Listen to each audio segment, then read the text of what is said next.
شخصا د کندهار ښځو نارینهو ته ډیر زیات احترام لرم او د دې احترام یو اساسي دلیل دا دی چې دوی د یو ستر بد فرهنګ په وړاندې په ډیرې میړانې سره ولاړ دي، هغه یې که ښځې دي که نارینه دي. زه یو ورځ د خپلې یو کندهارۍ همکارې سره خبرې مې کولې په یو ځای کې، نو ما دې ته ویل چې د تاسو په منځ کې مثلا دوهم واده یا دریم واده دا به لږ سخت دي. دا په خندا شو، ویلې نه، مونږ هر نر مو دوه الا درې ښځې کوي او هره ښځه خوشحاله وي چې نارینه یې دوهم او دریم واده کوي. ما ورته ویل ته ټوکې کوې؟ ویل نه، جدي زموږ ترمنځ دا رواج دی چې یو نارینه دوه وادونه وکړي او دا ډیره عادي خبره ده. او کومه ښځه چې اوله ښځه ده اصلا کیسه کې نه ده چې نارینه یې دوم واده کوي بلکې خوشحالیږي، او کومه جنۍ چې په دوم واده کیږي هغه افتخار کوي، په دې کې ستونزه نشته. نو ما سره پوښتنه پیدا شوه، بیا ځینې کندهاري ملګرو سره مې کېناستم، نو هغو راته په خندا شو، ویله چې باره موږ دوه وادونه کوو، زموږ ترمنځ دوه وادونه چې دی عام دي او دې کې ستونزه نشته. نو ما ورته ویل چې زه تاسو ته سلامي درکوم او زه واقعا در باندې ویاړم، ځکه هغه رواج چې زموږ هډوکي یې چخپید کړي، هغه رواج چې زموږ ماغزه یې له منځه وړي، هغه رواج په کندهار کې تاسو له منځه وړی دی، او کومه سنت طریقه چې ده هغه تاسو ژوندۍ ساتلی. نو د کندهار د خلکو لپاره زما یو ځانګړی احترام د دې رواج په اساس دی. او ولې د ولې جواب زه تاسو ته درکوم. یو مولوي صاحب و، زموږ همسایه و، ده به ویلی چې هیڅکله باید هغه چاته خپله لور ورنه کوي چې هغه دوه ښځې غواړي وکړي. که یوه ښځه لري دوم واده ته چې دی اجازه مه ورکوئ. نو موږ ورته چې وا مولوي صاحب، قرآن اجازه راکړې ده، خدای اجازه راکړې ده، ته ولې د دې مخالف یې؟ مولوي صاحب به کلک ولاړو چې ولا اوسني خلک چې دی عدل نشي کوی. ښه، اوسني خلک څنګه عدل نشي کوی؟ یو نارینه دی راځي تا ته وایي چې زه هم پیسې لرم، هم جایداد لرم، هم ښه انسان یم، فارغ التحصیل یم، یوه ښځه لرم، ته دې دا لور ماته راکړه، عادلم یم، عدلم کوی شم. ته وایي چې نه، په دې زمانه کې هیڅ نر عدل نشي کوی او زه هیڅ داسې انسان ته چې دوه وادونه لري یا یوه ښځه لري غواړي دوم واده وکړي خپله لور نه ورکوم. پوهېږې ورسره څه وشول؟ درې لورګانې درې واړه په کور زړې کړې او همسې زړې پسې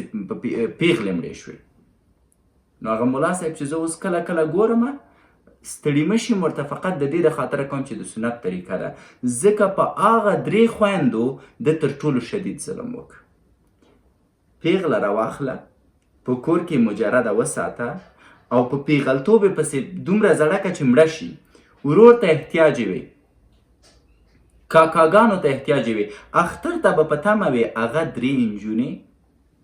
ملا صاحب خو مړ شو، دو به اختر ته په تمه وي چې که کاکاګانو ماماګانې پیسې ورکړي چې دوی خپل شخصي ضروریات په هغه پیسو پوره کړي. دې کار کې شرم نه دی. اما یو نر چې پیسه داره دی او یوه ښځه کوي غواړي دومه مو کړي، هغې کې شرم دی. نو دا یو عجیب و غریب غیرت دی د دوهم واده په اړه چې مونږ یې لرو او مونږ یې په ذهن کې ساتو. زه فکر کوم هر نر چې د دوهم واده توان لري او نه یې کوي دا رب ته مسؤل دی. هر نارینه چې کوی شي دوه ښځې وساتي او په عدل وساتي، هر نارینه چې کوی شي درې ښځې وساتي او په عدل وساتي او نه یې ساتي، دا سړی چې دی رب ته مسؤل دی، دا سړی چې دی د خدای د امر خلاف روان دی، دا سړی چې دی د سنتو خلاف روان دی او دا سړی به په آخرت کې ځواب ورکوي. پس که یې وس لرئ، که یې توان لرئ او عدل کوی شئ، دوه وکئ، درې وکئ، څلور وکئ. دا سنت طریقه ده، دا قرآني طریقه ده، دا د رب امر دی او دا د فحشا نه مخنیوی کوي. تاسو وګورئ فحشا ولې ډیره شوې؟ چې زموږ اکثریت خویندې پیغلې په کورو ناستې دي. تاسو وګورئ فحشا ولې زیاته شوې؟ چون مجرد انجونې دي اما په دوهم واده یې څوک نه ورکوي، سره د دې چې د دوی خوښه ده چې په دوهم واده دي چې دی واده وکړي. او هغه خویندې چې په کور کې ناستې دي او وایي چې زه مې خپل میړه نه پرېږدم چې بل څوک یې وکړي، دوی به هم خدای ته مسؤل وي. ځکه که ته نه پرېږدې چې ستا خاوند دوهم واده وکړي، دوه خبرې دي. اول خو به ستا خاوند چون ته نکاح ته حق حلال نکاح ته یې نه پرېږدې چې دوهم واده وکړي، نو هغه به ځي یو بله جنۍ به نفري ساتي او هغې سره به زنا کوي. نو خاوند د چا د لاسه زناکار شو؟ د تا د لاسه زناکار شو. او دوم هغه خورکۍ چې د تا د خاوند سره جوړیږي او زنا کوي که تا پریښې وه چې حلاله نکاح د تا خاوند سره وکړي نو هغه ښځه به هم نه زناکاره کېده نو تا خپل خاوند هم زناکار کې او د یو بل چا عزت دم چې دی راوسته په فحشه نو که نارینه چې پیسې لري عدل کوی شي او اختیار ولري چې دوهم واده وکړي هغه به فحشه ولې کوي او فحشه خو زموږ مجردان نشي کوی ځکه دوی پیسې نه لري مجردان خو ښځې نشي ګټوی مجردان خو ډیره نفري بازي نشي کوی که څوک ماته وایي چې مجردان نفري بازي کوي یو دلیل یې دا ده چې هغو ته هم په وخت سره نکاح نه کوئ نو که تاسو د نکاح کول په حلاله طریقه سره اسانه کوي فحشا په خپله سره کمیږي فحشا په خپله سره له منځه ځي او دا مسایل باید وویل شي 18 کلنې کونډې مونږ لرو 19 کلنې کونډې لرو 20 کلنې کونډې لرو څومره ځوانان مونږ چې دی په جهاد کې له لاسه ورکړه څومره ځوانان چې دی مونږ شهیدان لرو کونډې مو ناستې دي څوک یې نه کوي په دوهم واده یې څوک نه کوي ښه دا کونډه بیچاره څه وکړي دا کونډه بیچاره خپل اولاد څنګه وساتي کوم شیان چې زه اورم د یو ډاکټر په توګه او کومې دردېدلې خویندې چې ماته راځي که تاسو د هغو خبرې واورئ بیا د مړې خېټې فارسي په کومنټونو کې نه وایئ یعنې زه درته وایم چې داسې حالت هم راغلی زه یوه کیسه تاسو ته کوم چې یوه جینۍ راغلې رواني تکلیف ورته پیدا شوی دا خپل سر په دیوال وهي نو کورنۍ راوستې د خسر کورنۍ او موږ ته وایي چې یاره ډاکټر صاحب د دې علاج وکړه هر رقم چې کېږي او دوا ورکړه اوده دي خو چې جوړه شي دا سر یې نه وهي چې موږ یې وشرموو ښه سمه ده سره کېناستو خورکۍ سره مو خبرې شروع کړې موږ ورته ویل چې موضوع څه شی ده ویې ویلې دا خبره خو داسې ده ډاکټر صاحب چې زه یو هلک ته په نوم کړم دا هلک د دې ځای نه وتښتېده لاړه جرمني ته اوس یې په جرمني کې هلته ځان ته بله ښځه کړې 2 اولادونه دي او د ما د کوژدې نه د ده هلک سره 10 کاله وشوه نو کله چې زه غواړم دوم واده ته نیت وکړم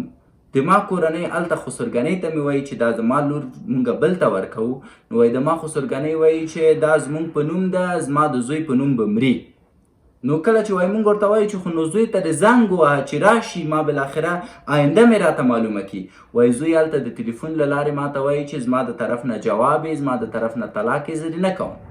خو دلته مې وایي خسرګنۍ کلکه شله ده چې څنګه امکان لري مونږ کلي کې په کومو سترګو وګورو ته خو زما د زوی په نوم یې زوی به مې راځي ته به ورته حوصله کوې ښه 10 کاله د ظالمه په دې جنۍ تېر کړه زړه دې کړه او زوی دې هلته عیش و نوش په جرمني کې کوي بله ښځه یې ده ماشومان یې دي اما تا دا جنۍ دلته چې دی زړه کړه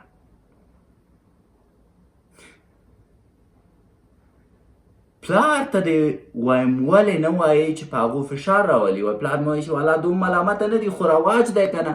اوس څنګه چې دی تا ته اجازه درکړي چې بل میړه وکړي په داسې حالت کې چې تا کوژدنه د بل سره شوي او هغه په جرمني کې ده کونډه ښځه ده 18 کلنه جنۍ کونډه ده او هغه کوم نفر چې شهید شوی د هغې ورور دی 50 کلن ورته 2 اپشنه ټاکي یا به ما سره واده کوي یا به د مونږ په کور زړېږي ښځه ده په افتخار وایي زه مې زامنو ته سر سپینوم 18 کلنه 20 کلنه جنۍ سر سپینول افتخار نه دی سر سپینول غیرت نه دی او بیا پوهېږي دا د سر سپینولو حالت کوم وضعیت ته رسیږي چې د همدې اولادو دپاره به بیا د نورو نامحرمو کالي مینځي د همدې اولادونو د لویولو دپاره به بیا محتاجه یي چې دا دې اولادونو ته حلاله نفقه پیدا کړي او حلاله نفقه د ښځو دپاره پیدا کول ډېر سخت کار دی نو زه وایم سره یې رواج کوي کونډې مو پاتې دي ښځې مو په کورونو زړې شوې په لیاز د خدای اجازه ورکوي دوم واده ته پرېږدئ چې یو ځوان منطقي ځوان دی علم لري پوهه لري عدل کوی شي پیسې لري 2 دې وکړي 3 دې وکړي بنتوب څه معنا او زه دا نه وایم چې ښځې دی مطلب عکس العمل نه ښایي ولې نارینه باید د ښځو عکس العمل پسې ونه ګرځي بخیلي د انسان په ذات کې ده که ښځه ژاړي که ښځه مانع کېږي که ښځه چغې وهي دې خبرو پسې مه ګرځه دوهم واده کوی شي عدل کوی شي وایي که علماو ته وایي ولې چې دی د دوهم واده په اړه بحث نه کوئ او په ځانګړي ډول زموږ هیواد کې چې ټول ځوانان مې شهیدان شوي دي او ډېرې زیاتې مجردې ښځې پاتې دي ولې د هغه کونډو په اړه بحث نه کوي چې باید یو څوک یې وکړي ولې د هغه انجونو په اړه بحث نه کوي چې په کورو کې زړې شوې ولې د لوړ ورور په اړه بحث نه کوي ما ته چېرې ډاکټر صاحب دا د دوم واده موضوع چې دی ډېره جدي ده که په مسجد کې وایي چې دوم واده وکړئ بیا دلته ستونزه جوړیږي مشران راځي چې یاره تا د مونږ زامنو ته فتوا ورکړي چې دوم واده وکړئ بیا جنجال دی مشکلات دی مونږ جواب نشو ورکوی نو د خدای جواب به بیا څنګه ورکوي خدای پاک امر دی که ته کوی شي 2 وکه 3 وکه 4 وکه اما که عدل نشي کوی یوه بهتره ده نو اوس یو نفر وایي چې زه عدلم کوی شم توانم لرم او دلته ورته مشکلات راپېښېږي زه فکر کوم دا ستونزه ده دوهم واده زمونږ غوندې هېواد کې چې ځوانان ډېر شهیدان لرو زه فکر کوم یو تر ټولو ښه اپشن دی او دا باید پروموټ شي